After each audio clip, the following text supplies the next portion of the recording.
আচ্ছা, একটা বিষয় আপনারা আমাকে জানান। নেক্সট আইটি ডক্টরেতে মোবাইল দিয়ে ইনকাম করা যায়। আপনারা যে ইনকাম করতেছেন, আপনারা কি আপনার ফ্রেন্ড সার্কেলকে জানাচ্ছেন এই বিষয়টা? একটু জানান। আপনারা ইনকাম করতেছেন, আপনার ফ্রেন্ড সার্কেলও ইনকাম করুক। ঠিক আছে? তারাও ইনকাম করুক। এমন হইতে পারে যে আপনি যাকে জানাইলেন তার এইটা অনলাইনের প্রথম পেমেন্ট, প্রথম আয়। ঠিক আছে? পরবর্তী যদি আল্লাহ চায় যে বড় ফ্রিল্যান্সার হয়ে যাচ্ছে, বলবে যে আমার এক ফ্রেন্ড আমাকে বলছিল আমি অনলাইনে এইটা লাইক কমেন্ট করছিলাম, এইটা করছিলাম, ডিজিটাল মার্কেটিংয়ের কাজ করছিলাম, যেখান থেকে আমার প্রথম আয়। ঠিক আছে? প্রথম আয় এত টাকা। তো এটা একটা সুবর্ণ সুযোগ যে আপনার নামটা লিপিবদ্ধ হবে।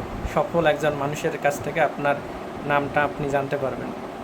যখন সে সফল হবে, সফলতার গল্প বলবে, তখন দেখা যাবে যে আপনার নামটা চলে আসবে যে ওই ফ্রেন্ড বা ওই ভাই বা ওই ছোটো ভাই, ওই বড় ভাই আমাকে একটা সন্ধান দিয়েছিল যেখানে ছোট ছোট কাজ করে আয় করা যেত আর কি। ঠিক আছে? তো এই সুযোগটা নিতে পারেন। আপনি আয় করেন, আপনার ফ্রেন্ডকে বলেন তারাও আয় করুক, একসাথে উঠুক। একটা উইথড্র যদি দিতে পারে তাহলে সেও অন্যকে বলবে। ঠিক আছে? শুধু একটা উইথড্রোর জন্য কাজ করে যাওয়া।